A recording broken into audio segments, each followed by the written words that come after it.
Hello everyone, welcome to the current session of Gurukul इस online platform के उपर बहुत बहुत स्वागत है। तो अज के सैशन में आप डिस्कस करन जा रहे हैं 15 अप्रैल 2021 के कुछ इंपॉर्टेंट न्यूज़। दोस्तों, ये अपनी एक सीरीज़ चल रही है जिहदे आप करंट अफेयर्स को डेली बेसिस से ही कवर कर रहे हैं, बिकॉज डेली दी इंपॉर्टेंट कुछ 7-8 न्यूज़ ही होंगे ने जिन्होंने आप देख लें। सो ये अपनी हैल्प की होएगी कि आपको एग्जाम टाइम पूरे सारे जो करंट अफेयर्स ने पूरे मंथ के या 2 मंथ के इकट्ठे नहीं करने पैणगे, बिकॉज आप डेली कर रहे हैं तो उस टाइम सिर्फ आपको रिविजन करनी पएगी जी ईजली अपनी हो जाएगी।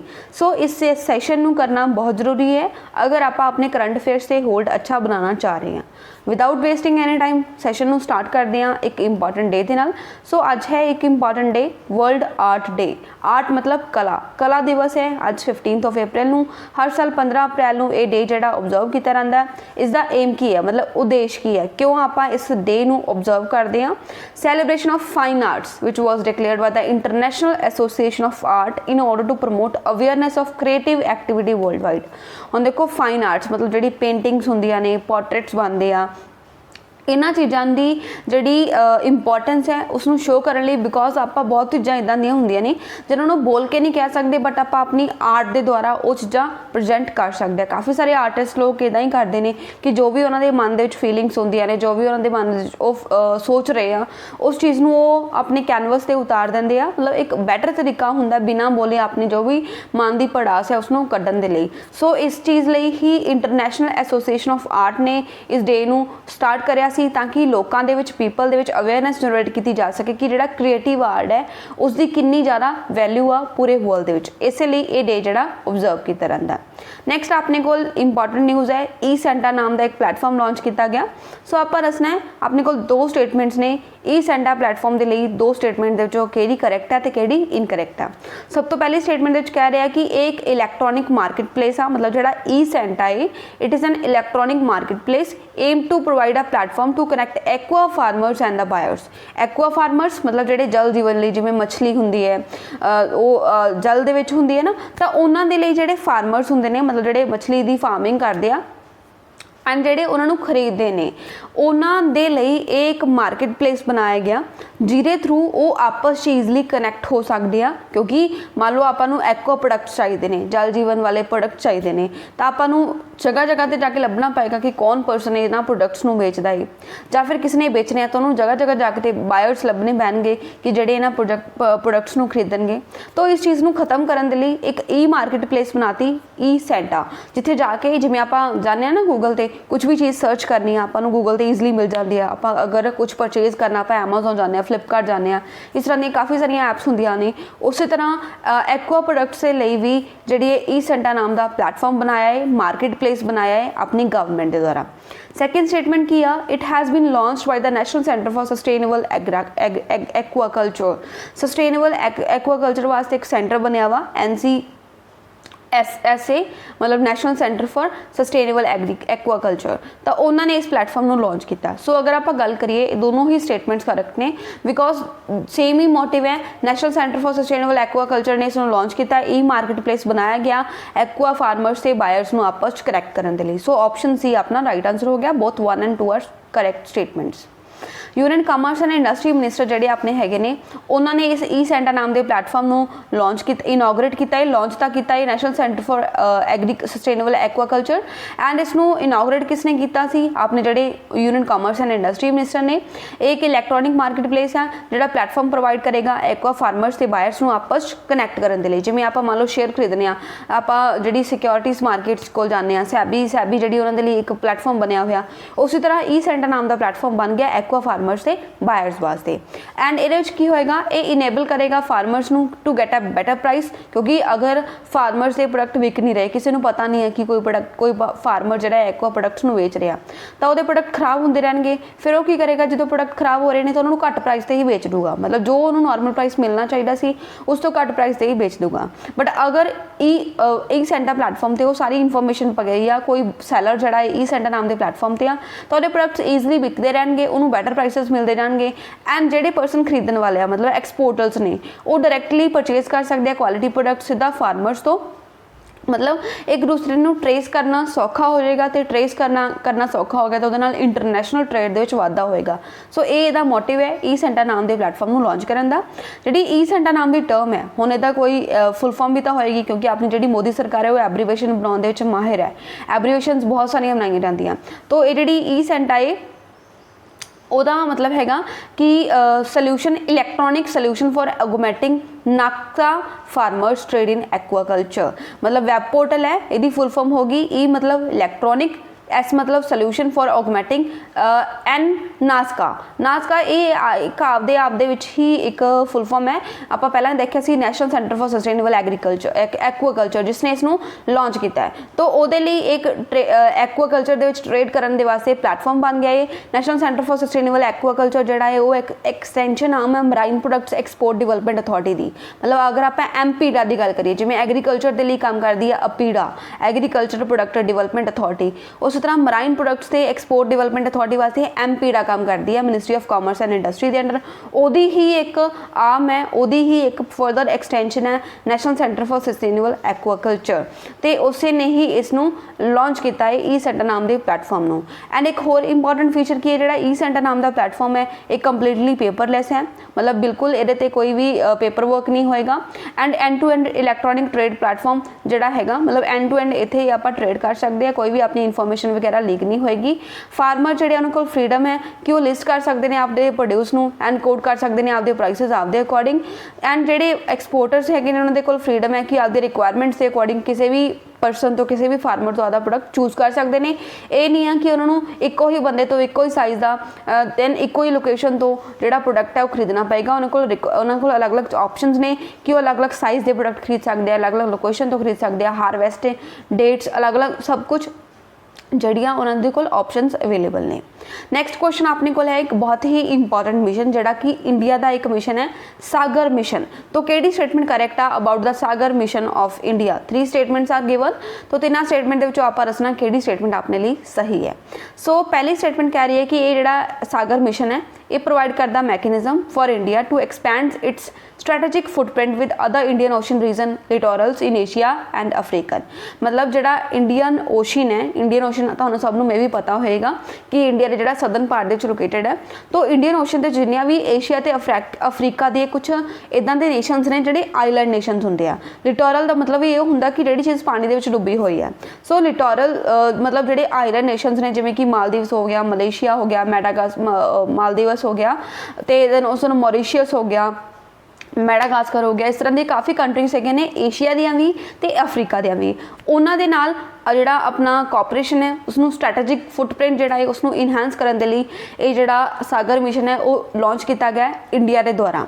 सैकेंड स्टेटमेंट कह रहा है कि ये जिहड़ा लॉन्च किया गया सी अपने प्राइम मिनिस्टर के द्वारा in 2015 during his visit to Maldives. मतलब जो अपने प्राइम मिनिस्टर नरेंद्र मोदी 2015 के मालदीव्स के दौरे पर गए तो उस टाइम पर उन्होंने ये मिशन जिहड़ा है उसनूं लॉन्च किया। उस टाइम पर उन्होंने अनाउंस किया कि असीं सागर मिशन जिहड़ा है उसनूं लॉन्च कर रहे हैं। थर्ड स्टेटमेंट कह रहा है कि जिहड़ा मिशन है सागर ये थ्रू इंडिया की करेगा India tries to deepen economic and security cooperation with its maritime neighbours. मतलब जेडे भी इंडिया के मैरीटाइम नेबर्स ने, मतलब समुद्री नेबर्स ने, समुद्र के गुआढ़ी ने, उन्होंने नाल एक इकनॉमिक ते सिक्योरिटी कोऑपरेशन बढ़ाने जा रहा, जिहदे नाल जिहड़ी मैरीटाइम सिक्योरिटी कैपेबिलिटीज़ ने वो इनहैंस हो जाएगी। मतलब समुद्री सुरक्षा के लिए भी आप कैपेबल हो जाएंगे। सो किहड़ी स्टेटमेंट करैक्ट आ? अगर आप गल करिए सैकेंड स्टेटमेंट की तो वो कह रहे कि लॉन्च किया गया 2015, बिल्कुल सही है, 2015 के लॉन्च किया गया। बट जिहड़ा कह रहा है कि मालदीव्स के दौरे पर लॉन्च किया गया वो गलत है। उस टाइम अपने जिहड़े प्राइम मिनिस्टर ने मॉरीशियस के गए सी, मॉरीशियस के उत्थे उन्होंने ये चीज़ अनाउंसमेंट की 2015 के ही सी। सो सैकेंड स्टेटमेंट अपनी रॉन्ग होगी, तो जिहड़ी भी ऑप्शन के सैकेंड होएगा वो रॉन्ग हो जाएगी। जिवें फर्स्ट के सैकेंड आ, सैकेंड ऑप्शन बी के भी सैकेंड दिता होया एंड ऑप्शन डी के ऑल ऑफ द अबव है, मतलब इत्थे भी सैकेंड दिता होया, तो ये तीनों रॉन्ग हो गई।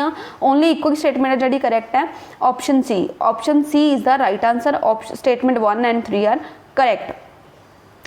सो in 2015 prime minister Narendra Modi ने जो मॉरीशियस की विजिट ते गए सी उस टाइम सागर मिशन जड़ा है उसनों लॉन्च किया। सागर की फुल फॉर्म भी है security and growth for all in the region, मतलब जेडे भी अपने रीजन के इस एरिया रहिंदे ने उन्होंने सिक्योरिटी होवे, सब की ग्रोथ होवे फॉर ऑल, मतलब जिन्ने भी इस तरह के नेशनस ने सब की ग्रोथ होवे। तो ये सागर की फुल फॉर्म है, ये भी आपां नूं पता होनी चाहिए है। And it is an increasing recognition of the increasing importance of maritime security, क्योंकि आजकल आपां नूं पता है कि जिहड़ी भी कंट्री ने दूसरी कंट्री ते वार करना हुंदा है वो समुद्र का यूज़ बहुत करती है, शिप्स का यूज़ बहुत करती है, बिकॉज बॉर्डर से तो अपनी आर्मी वगैरह खड़ी होंदी है। तो इस चीज़ के लिए कि अपनी जिहड़ी मैरीटाइम सिक्योरिटी है उहदी इंपोर्टेंस नूं जाहिर करन दे वास्ते, रैकगनाइज करन वास्ते ये जिहड़ा इनिशिएटिव लॉन्च किया गया। सागर मिशन के थ्रू इंडिया अपनी इकनॉमिक ते सिक्योरिटी कोऑपरेशन जिहड़ी अपने मैरीटाइम नेबरस नाल वधाउणी चाह रहा। इस लिए इंडिया जोड़ा है वो कोऑपरेट करेगा on the exchange of information, मतलब अलग अलग कंट्रीज़ ने जिमें कि मान लो अपने नेबरहुड कंट्री है मॉरीशियस जड़ा इंडियन ओशनस दे विच, उस तो बाद मालदीवस है, तो उन्होंने इनफॉर्मेशन एक्सचेंज करेगा, अलग अलग तरह की कोस्टल सर्वेलेंस करेगा, मतलब जी अपने कोस्टल शिप्स होंगे उन्होंने कोस्टल एरिया की भी सर्वेलेंस होएगी, इंफ्रास्ट्रक्चर डिवेलप करेगा एक दूसरी कंट्रीज। इस मिशन के अंडर अपनी इंडिया जी है मालदीवस के काफ़ी इन्वेस्टमेंट कर रहा है, अलग अलग कंट्रीज इन्वेस्टमेंट कर रहा है एंड अपनी कैपेबिलिटीज़ को इनहेंस कर रहा। सागर एक मैकेनिज्म प्रोवाइड करता India to expand strategic partnerships, कि अपने जोड़े इंडियन ओशन रीजन एशिया तो पैसीफिक के कुछ लिटोरल कंट्रीज़ ने, कुछ आइलैंड नेशनस ने, उन्होंने नाल वो अपनी पार्टनरशिप जी वो स्ट्रैटेजिक तौर पर बढ़ा सके ताकि वो किसी होर अपने दुश्मन कंट्रीज़ के नाल जाके ना मिल सकन। बिकॉज अगर किसी दुश्मन कंट्रीज़ के नाल जाके मिल गए तो अपनी मैरीटाइम बाउंड्री शेयर होंगी है, तो अपने तो ईजली वो कंट्री जी अपनी दुश्मन कंट्री जिमें कि फॉर एग्जाम्पल अज के टाइम पर चाइना है वो अपने ते अटैक कर सकता। तो उस चीज़ को प्रिवेंट करने के लिए इंडिया ये सारे काम कर रहा है। It indicates the leadership role and responsibilities India is ready to play, मतलब देखो इंडिया ने ये मिशन शुरू किया कि सागर कि असी अपने region security and growth for all वास्ते काम करांगे। ये मतलब इंडिया लीडर का रोल प्ले कर रहा है। बिकॉज अगर आप साउथ एशिया की गल करिए तो साउथ एशिया लीडिंग कंट्री कौन है? इंडिया। इंडिया बाकी कंट्रीज के कंपैरिजन काफ़ी अच्छी कंट्री है, तो इंडिया एक लीडिंग रोल प्ले कर सकता आपकी रिस्पॉन्सिबिलिटी पूरा करने के लिए। सो इसे दे लई ये जिहड़ा सागर मिशन है वो शो करता है कि इंडिया तैयार है अपना लीडरशिप रोल प्ले करने लिए, बाकी कंट्रीज़ को प्रोटेक्ट करने के लिए, सिक्योरिटी प्रोवाइड करने के लिए। नैक्सट क्वेश्चन अपने को एक इदा का है जोड़ा कि आपू बीइंग अ पंजाबी रेजिडेंट आपको पता होना चाहिए। So which state is to involve आरटीआज in the direct payment system process for farmers, जी अपनी होंगी है मिनीमम सपोर्ट प्राइस MSP, जिदे करके काफ़ी मुद्दा उठा होया, फार्मर्स प्रोटेस्ट कर रहे हैं क्योंकि जोड़ा रीसेंट कुछ बिल अनाउंस होए सी तो वो रिगार्डिंग फार्मर जोड़े आ वो प्रोटेस्ट कर रहे हैं दिल्ली के। तो उससे तो ही एक चीज़ आई है कि इस बिल्स सरकार ने कहता सी अपनी सेंट्रल गवर्नमेंट ने कि जोड़े फार्मर्स ने उन्होंने डायरैक्टली पेमेंट होएगी उन्होंने अकाउंट के। तो आड़ती जोड़े होंगे ने आड़ती विचकार उन्होंने रोल बिल्कुल खत्म हो गया सी। बट नाउ जी अपनी पंजाब की गवर्नमेंट आ उन्होंने जो डेडलॉक को खत्म करने लिए, मतलब जोड़े आड़तीआज से फार्मर्स के विचकार ये चीज़ खत्म करने के लिए उन्होंने कहा कि असी जो डायरैक्ट पेमेंट सिस्टम आ रखांगे तो सही, मतलब जोड़े फार्मर्स ने किसान ने उन्होंने डायरैक्टली MSP ट्रांसफर करांगे, बट असी आड़तीआ जोड़े आ उन्होंने विचकार इनवॉल्व करके रखांगे ताकि आड़तियां का कारोबार भी बिल्कुल ठप ना हो सके। सो ये जी अनाउंसमेंट की वो की पंजाब की गवर्नमेंट ने। सो ऑप्शन भी अपना राइट आंसर हो गया। The Punjab state government recently told the union government that it will pay the minimum support price, मतलब एक जी अपनी पंजाब की गवर्नमेंट आ उन्हें सेंटर की गवर्नमेंट कर दसिया है कि जोड़ा MSP असी पे करांगे फार्मर्स को डायरैक्टली उन्होंने अकाउंट के, मतलब जो ही प्रोक्योरमेंट सैशन शुरू हो गया। प्रोक्योरमेंट सैशन मतलब जो खरीदी का सैशन होंगे, जिमें हुण इस टाइम कनक की खरीद होएगी, उस वक्त झोने की खरीद आएगी, तो उन्होंने दोनों के प्रोक्योरमेंट सैशन के स्टार्ट होने ही जी MSP आ वो फार्मर्स को डायरैक्टली उन्होंने अकाउंट ट्रांसफर हो जाएगी। बट जोड़े आड़तीआज है वो इस चीज़ को अपोज कर रहे थे बिकॉज उन्होंने असी कमीशन एजेंट्स होंगे आ, अगर ये डायरैक्ट पेमेंट होगी तो साड़ी कमीशन कितने जाएगी, सानू कमीशन तो मिले ही नहीं। तो इस चीज़ को खत्म करने के लिए पंजाब की गवर्नमेंट ने यह अनाउंसमेंट की है। बिकॉज जोड़े आड़ती होंगे सी पहला उन्होंने पेमेंट आती सी वो फर्दर उस पेमेंट को फार्मर्स को दे देंगे सी। तो ये जोड़ा इशू चल रहा सी आड़तीए जोड़े एक प्रोटेस्ट कर रहे थे, मतलब आड़तीए कह रहे थे कि सानू विचों हटाया ना जाए। तो इस इशू को सॉल्व करने लिए पंजाब ने इस प्रोक्योरमेंट सॉफ्टवेयर को अमेंड करता जिस आड़तीए भी डायरैक्ट पेमेंट सिस्टम के इनवॉल्व हो गया। सो क्यों किया गया? बिकॉज पंजाब दे विच आड़तीए ते फार्मर मतलब आड़तीए ते किसान का एक इदां दा लिंक है जिहड़ा बहुत टाइम पुराना चलदा आ रहा। फार्मर्स नूं किसान नूं पैसे की लोड़ हुंदी है तो वो आड़तीआं कोल चले जाते हैं, आड़तीए पेमेंट दे दिंदे आ। तो इस तरह उन्होंने लिंक्स अच्छे चलते पे, स्ट्रॉन्ग बॉन्डिंग चलती पई है काफ़ी टाइम तो। बट गवर्नमेंट का कहना है, सरकार का कहना है कि डायरैक्ट पेमेंट असीं क्यों प्रमोट कर रहे सी? बिकॉज आड़तीए किसानों ਨੂੰ लुट रहे सी, उन्हां दी जिहड़ी मनी है वो प्रॉपरली किसानों तक नहीं पहुँच पाती। मतलब अगर आड़तीए के थ्रू पेमेंट जाती है तो किसान तक प्रॉपर नहीं पहुँच पाती। इसलिए गवर्नमेंट कह रही है कि असी आड़तीए सिस्टम को हटा रहे सी, असी डायरैक्ट पेमेंट जी वो करना चाह रहे सी। बट पंजाब दे सिचुएशन उल्ट हो गई है। पंजाब हुण वो कहते कि डायरैक्ट पेमेंट सिस्टम तो होएगा बट उस सॉफ्टवेयर के आड़तीआ भी इनवॉल्व होएगा, उसकी कमीशन भी किसी पासे नहीं जा रही। नैक्सट क्वेश्चन, एक मैडिसन जो कोविड-19 के लिए एक होर बन गई आ। आपको पता है इंडिया में serum research institute, Bharat biotech इस तरह के इंस्टीट्यूट्स काम कर रहे हैं। कुछ मैडिसन जिमें कोविशील्ड हो गया, कोवैक्सीन हो गया, वो ऑलरेडी चल रही हैं। बट नाउ इंडिया में कोविड-19 के केसेस बहुत ज़्यादा इकोदम सर्च हो गया, काफ़ी ज़्यादा केसेस इंक्रीज हो गया। डेली नवे केसेस आते हैं। केसेस भी इदा के आते हैं कि पहला जिमें कला इंडिया का वायरस हो गया जोड़ा इंडिया में चल रहा सी ना, वो ब्रिटेन का वायरस जोड़ा है वो केसेस भी इंडिया में आ रहे हैं। अलग अलग कंट्रीज़ के वायरस के केसेस इंडिया रिकॉर्ड हो रहे हैं। डेली काउंटिंग जी वो इनक्रीज हो रही है। सो इस चीज़ को देखते हुए इंडिया के एक्सपर्ट पैनल ने एक मैडिसन है, एक दवाई है जिसका नाम है स्पुतनिक 5। स्पुतनिक 5 जी है उसनों इस टाइम अप्रूवल दे दिता है। तो ये जी स्पुतनिक 5 है आप दसना कि कंट्री ने लॉन्च की सी। सो ये जी स्पुतनिक 5 है, अगर तुसीं सुनिया होगा कोविड-19 के टाइम पीरियड से, मतलब जो लॉकडाउन लग्या होगा, पहला लॉकडाउन लग्या होया सी पिछले साल, तो उस टाइम पर रशिया ने कहा कि असीं अपनी मैडिसन बना दी जिसका नाम है स्पुतनिक 5। सो ये मैडिसन किस कंट्री की है? ये है रशिया की। Option C is the right answer. Russia की कोविड-19 वैक्सीन है जिसका नाम है स्पुतनिक 5, ਉਹਨੂੰ ਰეკਮੈਂਡ ਕਰ ਦਿੱਤਾ ਗਿਆ ਫॉर ਐਮਰਜੈਂसी यूज़। मतलब ਜਿਹੜੀ ਆਪਣੀ ਸਬਜੈਕਟ ਐਕਸਪਰਟ ਕਮੇਟੀ ਹੈ ਉਹਨਾਂ ਨੇ कहता एक मीटिंग रखी सी, उस टाइम ਤੇ ਉਹਨਾਂ ਨੇ ਅਪਰੂਵਲ ਦਿੱਤਾ कि ਐਮਰਜੈਂसी ਜਿਹੜੀ ਇਹ स्पुतनिक 5 है उसਨੂੰ यूज़ कर सकते हैं। सो अगर इसनों DCGI मतलब drug controller general of India ने अप्रूवल देता तो स्पुतनिक 5 जी 4th वैक्सीन बन जाएगी इंडिया के सर्व होने वाली, इंडिया के जी प्रेजेंट होने वाली। इस तो पहला सीरम रिसर्च इंस्टीट्यूट की वैक्सीन सी कोविशील्ड, फिर जी एस्ट्राजेनेका मैडिसन सी ऑक्सफोर्ड के द्वारा बनाई हुई, उस पर भारत बायोटेक की कोवैक्सीन, उस पर चौथी मैडिसन होगी स्पुतनिक 5 जी कि अप्रूवल मिल गया तो चौथी हो जाएगी यूज़ होने वाली। सो ये कुछ मैडिसन ने जड़ियाँ अज के टाइम से न्यूज़ चलदियाँ पईयां। रैकमेंडेशन जड़ियाँ इहदियां आईयां वो आईयां क्योंकि फ्रैश जोड़े कोविड-19 के केसेस काफ़ी ज़्यादा हो गए सी। Highest since the beginning of the pandemic, मतलब जो तो ये पैंडमिक शुरू हुई सी उस तो लैके हुण तक दे सब तो हाईएस्ट केस रिकॉर्ड होए ने कोविड-19 के। इंडिया के जोड़े टोटल 948 केसेस आए हैं यूके, साउथ अफ्रीका ते ब्राज़ील के वेरीएंट्स के भी, मतलब जोड़े उधर केसेस आ रहे हैं ना उस तरह के वायरस के केसेस भी अपने इंडिया में 948 रिकॉर्ड हो चुके हैं। स्पुतनिक 5 एक इदां दी मेडिसिन है, क्यों आप इसनों रैकमेंड कर रहे हैं, क्यों आप अप्रूवल दे रहे हैं? बिकॉज इस तरह की मेडिसिन है जिहदी कि वर्ल्ड की सिर्फ और सिर्फ तीसरी जी वैक्सीन आ जिहदी 90% तो भी उपर एक्यूरेसी आ। ठीक है। सो इसनों बनाया किसने? इसनों बनाया रशिया के Gamaleya research institute of epidemiology and microbiology. तो ये चीज़ां आपां नूं नोटिस दे विच होनी चाहिए कि स्पुतनिक 5 इदां दी मैडिसिन है जिहदी 90% तो भी उपर एफिकेसी आ। थर्ड इस तरह की मैडिसिन है, दैट्स वाई इनू जिहड़ा इस टाइम ते अलाउ किया गया इंडिया विच emergency use. Next question, which movie won the British Academy of Film and Television Arts best picture award?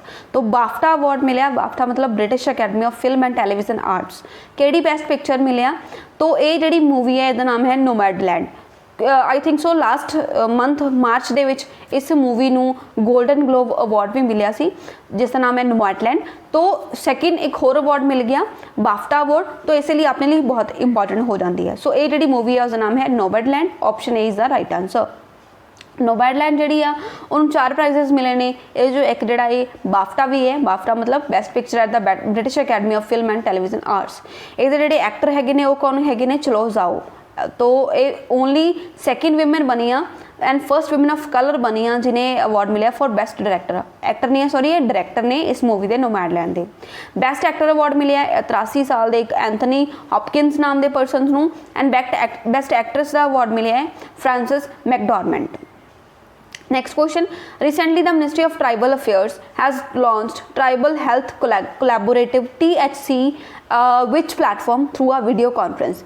Tribal health collaborative मतलब ਜਿਹੜੇ ट्राइबल पीपल ਹੁੰਦੇ ਨੇ ਉਹਨਾਂ ਦੀ ਹੈਲਥ ਵਾਸਤੇ ਇੱਕ ਪ੍ਰੋਗਰਾਮ ਲਾਂਚ ਕੀਤਾ ਗਿਆ ਇੱਕ ਜਿਹੜਾ ਹੈ ਸਿਸਟਮ ਹੈ ਲਾਂਚ ਕੀਤਾ ਗਿਆ तो वीडियो कॉन्फ्रेंसिंग के थ्रू इसनों लॉन्च किया गया। आप दसना उसका नाम की है कि उसका नाम सुगम्या जीवन है, बंधन स्कीम है, जल जीवन है या फिर अनामया।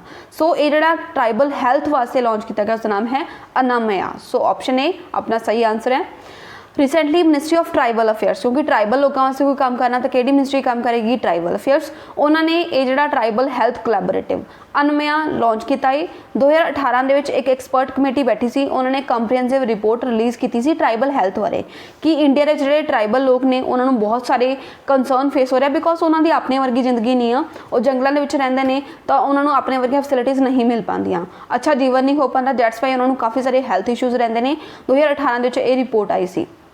तो इसलिए आप ये जोड़ा अनमया नाम का ट्राइबल हैल्थ कोलैबोरेटिव लॉन्च कर रहे हैं। अनमया की है एक इनिशिएटिव आ जोड़ा कि ब्रिंग करेगा टुगैदर गवर्नमेंट नू मतलब सरकार होगी फिलांथ्रोपिस्ट हो गए नैशनल तो इंटरनेशनल फाउंडेशनस हो गई NGOs हो गए कम्यूनिटी बेस्ड ऑर्गेनाइजेशनस हो गए वो सब लोग एक जगह पर मिल के इन्होंने लोगों वास्ते काम करेंगे। किस चीज़ लिए काम करेंगे to end all preventable deaths among the tribal communities of India. मतलब देखो अगर ट्राइबल लोगों की डेथ हो रही है कुछ डेथ्स इदा होंगे जी नैचुरल होंगी जिवें मान लो किसी परसन की एज ही होगी उन्हें मरना ही है कुछ होंगे प्रिवेंटेबल मतलब जिन्होंने कोई पर्टिकुलर बीमारी हुई सी बट वो बीमारी प्रिवेंट हो सकती सी रोकी जा सकती सी सॉल्व हो सकती सी तो वह होंगे प्रिवेंटेबल डेथ्स मतलब अगर बीमारी ठीक होगी तो बंदे की डेथ नहीं होएगी तो वो जिन्नियां भी प्रिवेंटेबल डेथ्स ने जिन्होंने आप रोक सकते हैं उन्होंने सबनों एंड करने के लिए ये जोड़ा अनमया नाम का पोर्टल है उसनों शुरू किया गया and to enhance the health and nutrition status of tribal communities. हुण उन्होंने हैल्थ किवें अच्छी रहेगी अगर आप न्यूट्रिशन अच्छा देवांगे उन्होंने जोड़े फूड है वो अच्छा होएगा तो उस चीज़ लिए भी काम करेगा अनमया platform. Then to build the sustainable high performing health ecosystem उन्होंने इकोसिस्टम इस तरह होवे जिहड़ा सस्टेनेबल है अच्छा परफॉर्म करने वाला होवे एंड कुछ की चैलेंजेस जो भी ट्राइबल पॉपुलेशन फेस करती है उन्होंने सारे चैलेंजेस नूं मीट करने के लिए एड्रैस करने के लिए ये जोड़ा पोर्टल है स्टार्ट किया गया। किस मिनिस्ट्री ने स्टार्ट किया ministry of tribal affairs. Support कौन कौन कर रहा पिरामिल फाउंडेशन है वो सपोर्ट कर रही है बिल मिलिंडा गेट्स फाउंडेशन है जी वो इसनों सपोर्ट कर रही है पिरामिल फाउंडेशन जी है फिलांथ्रोपिक एक आर्म है पिरामिल ग्रुप की एंड ये सारे मिलकर की करेंगे प्रोजेक्ट्स चलाउणगे 4 मेन एरियाज है 4 मेन एरियाज मतलब हैल्थ उन्होंने एजुकेशन उन्होंने livelihood creation and young empowerment ये 4 चीज़ों वास्ते काम करनगियां ये जिहड़ियां सारी ऑर्गेनाइजेशन मिलकर अनमया प्लेटफॉर्म के under. Over a 10 year period the work will be extended to 177 tribal districts मतलब 10 साल के ये कहते कि असी 170 ट्राइबल ग्रुप्स जोड़े आ जिन्होंने ministry of tribal affairs recognise करती है उन्होंने असी कवर कर लवांगे सिर्फ और सिर्फ 10 साल के टाइम पीरियड के। सो काफ़ी अच्छी चीज़ है अगर आप ट्राइबल लोगों के वैलफेयर के लिए गल करिए तो ट्राइबल पीपल जोड़े आ उन्होंने हैल्थ भी सुधर जाएगी अगर उन्होंने इदां दी फैसिलिटी प्रोवाइड की जाएगी। Next question fundamental rights under article which of the constitution guarantees the freedom of concise and free profession practice and propagation of religion मतलब किहड़े अपने मौलिक राइट दे विच मौलिक अधिकार दे विच किहड़े नंबर आर्टिकल दे विच लिखा होया कि हर एक जो इंडिविजुअल आ वो फ्री है कि किसी भी प्रोफैशन नूं किसी भी रिलीजन नूं प्रैक्टिस कर सकता प्रोफैस कर सकता या फिर प्रोपोगेट कर सकता। सो अपने जोड़े संविधान के फंडामेंटल राइट्स है आर्टिकल 12 तो लैके 35 तक लिखे हुए हैं जिन्होंने अपने को अलग अलग राइट ने right to equality right to freedom right to life and liberty right to education इस तरह के काफ़ी सारे राइट्स हैं जिन्हें जो अपना रिलीजीयस अफेयर्स वास्ते राइट हैगा वो हैगा आर्टिकल 25 सो ऑप्शन भी अपना राइट आंसर हो गया। सो ये न्यूज़ क्यों आया बिकॉज रिसेंटली एक बंदे ने पटिशन फाइल की थी सुप्रीम कोर्ट के कि अपने इंडिया अलग अलग जगह पर केसिस आ रहे हैं लोगों का धक्के नाल धर्म परिवर्तन किया जा रहा तो कहते इस चीज़ों को रोकया जाए। सुप्रीम कोर्ट ने क्या है कि लोग फ्री ने किसी भी रिलीजन को चूज करने लिए असी उन्होंने कुछ नहीं कहांगे कि तुसीं ये रिलीजन चूज नहीं करना या फिर एक क्यों चूज किया लोग फ्री ने वो किसी भी रिलीजन को चूज कर सकते हैं उसनों प्रोफैस कर सकते हैं प्रोपोगेट कर सकते हैं। पब्लिक इंटरस्ट लिटिगेशन फाइल की गई सी मतलब PIL फाइल की गई सी एक पर्सन के द्वारा एंड उन्होंने कहा कि there is a mass religious conversion happening across the country मतलब काफ़ी सारे लोगों को कन्वर्ट किया जा रहा है जिवें मान लो कोई मुस्लिम है उन्होंने धक्के नाल कन्वर्ट किया जा रहा है हिंदुइज्म में या फिर कोई हिंदू है उन्होंने धक्के नाल कन्वर्ट किया जा रहा है मुस्लिम तो इस तरह की PIL फाइल की गई सी एंड उन्होंने कहा कि जी it elect that the courts should direct the centre and the states to control black magic. मतलब वो परसन कहता कि तुसी सुप्रीम कोर्ट जी अपनी भारत की सरकार है तो जी राज्य सरकार है उन्होंने तुसी डायरैक्शनस इशू करो ताकि वो जो काला जादू होंगे उसनू रोकन, सुपरस्टिशनस जड़ियाँ होंदियां ने, रिलीजियस कन्वर्जन होंदी है उस चीज़ को रोक सके, ठीक है, ताकि जो लोगों को धमकाया रहा वो चीज़ा रोकिया जा सकन भी उन्होंने जो धर्म परिवर्तन ना किया जाए। बट सुप्रीम कोर्ट ने कहा कि we are independent of this, असीं इहदे विच इंटरफेयर नहीं करांगे बिकॉज हर एक परसन फ्री है, वो कोई भी रिलीजन चूज कर सकता अपनी मर्जी नाल। तो ये जो परसन से जिसने PIL फाइल की वो कहना कि इस तरह के काफ़ी जोड़े केसिस आ रिपोर्ट हो रहे हैं अपनी पूरी कंट्री के जिथे कन्वर्जन हो रही है रिलीजन की, उन्होंने धमका के डरा के कुछ लालच दे के ब्राइब दे के मोनेटरी बैनीफिट्स का जोड़ा गिफ्ट वगैरह दे के, तो इस तरह उन्होंने धर्म परिवर्तन हो रहा। बट जो बेंच सीगा सुप्रीम कोर्ट का जिस justice Rohinton F Nariman lead कर रहे थे, उन्होंने कहा कि ये जो people have the right under the constitution to profess practise and propagate religion, कि लोगों का राइट है वो कर सकते हैं, अपनी मर्जी है, कोई भी रिलीजन को आप कह सकते कि हाँ मेरे लिए रिलीजन अच्छा है या फिर आप किसी रिलीजन को फॉलो कर सकते हैं। जस्टिस नरीमन जोड़े उन्होंने कहा कि फाइनल जज जोड़ा है तो वो कहते कि हर एक लोग जोड़े आ वो चूज कर सकते हैं आपका रिलीजन एंड उन्होंने को राइट है कि वो आपका लाइफ पार्टनर चूज कर सकते हैं जो भी वो चाहते हैं, ठीक है। तो वो कहते कि लोगों को हर एक परसन को ये दो राइट तो है ने कि आपका रिलीजन भी चूज कर सकते हैं, अपना पार्टनर भी चूज कर सकते हैं। कोर्ट ये नहीं है कि कोर्ट इन्होंने मैटर्स से डिसाइड करने बैठे कि हाँ किसी परसन ने कोई रिलीजन क्यों चूज किया, उन्होंने धक्के ना परिवर्तन करवाया गया होगा, या फिर किसी परसन ने किसी ने विआह क्यों किया और धक्के ना विआह किया गया होगा या समाज के खिलाफ होएगा। कोर्ट को इदा ना टाइम नहीं है कि वो इस तरह के मैटर्स से जजमेंट्स देन बैठे, बिकॉज कोर्ट को बहुत सारे होर मैटर्स ने जोड़े इंपॉर्टेंट ने जिन्हों पर डिस्कशन बाकी है। सो ये रिलीजियस फेथ है वो जोड़ा कि अपने फंडामेंटल राइट का पार्ट है, फंडामेंटल राइट टू प्राइवेसी है रिलीजियस फेथ भी। एंड कॉन्स्टिट्यूशन बेंच ने अपनी जजमेंट के अपहेल्ड किया कि जी inviolability of the right to privacy equating it with the rights to life of dignity and liberty, जो राइट टू प्राइवेसी है वो right to life and dignity and liberty के नाल ही लिंक्ड है, मतलब आप किसी को रोक नहीं सकते, धक्के ना दबाव नहीं पा सकते। फंडामेंटल राइट जो आर्टिकल 25 के अंडर कॉन्स्टिट्यूशन का गारंटी करता right to freedom of conscience and free profession practice and propagation of religion subject to public order morality and health, मतलब हर एक परसन फ्री है किसी भी रिलीजन वो फॉलो कर सकता, प्रोफेस कर सकता, प्रैक्टिस कर सकता, बट कंडीशनस ने कि वो पब्लिक ऑर्डर मोरालिटी ते हेल्थ को हार्म ना करे, मतलब ये नहीं कि मैं आपके धर्म का प्रचार करने लिए लोगों को नुकसान पहुँचा रही है, वो चीज़ नहीं होनी चाहिए। बाकी बिना नुकसान पहुँचाए मैं कुछ भी कर सकती हूँ अपने रिलीजन के नाल। सो ये सुप्रीम कोर्ट ने क्या याद रखना बहुत इंपॉर्टेंट आर्टिकल है, आर्टिकल 25। सो ये अपने सी कुछ इंपॉर्टेंट करंट अफेयर्स जोड़े आप अज के लिए कवर करने एंड आप एक इंपॉर्टेंट डे भी कवर कर लिया। लास्ट के लिए अगर थोड़े लिए ਤੁਹਾਨੂੰ कोई भी डाउट हो तुसी इस नंबर पर कॉल करके अपने डाउट्स लै सकते हो, थोड़े लिए क्वारी वाला नंबर है। एंड अगर थोड़ा वीडियो पसंद आई हो तो लाइक शेयर तो सबसक्राइब जरूर करना। मिलते हैं कल के सैशन में कुछ होर इंपॉर्टेंट करंट अफेयर्स नाल। Till then bye, take care, जय हिंद।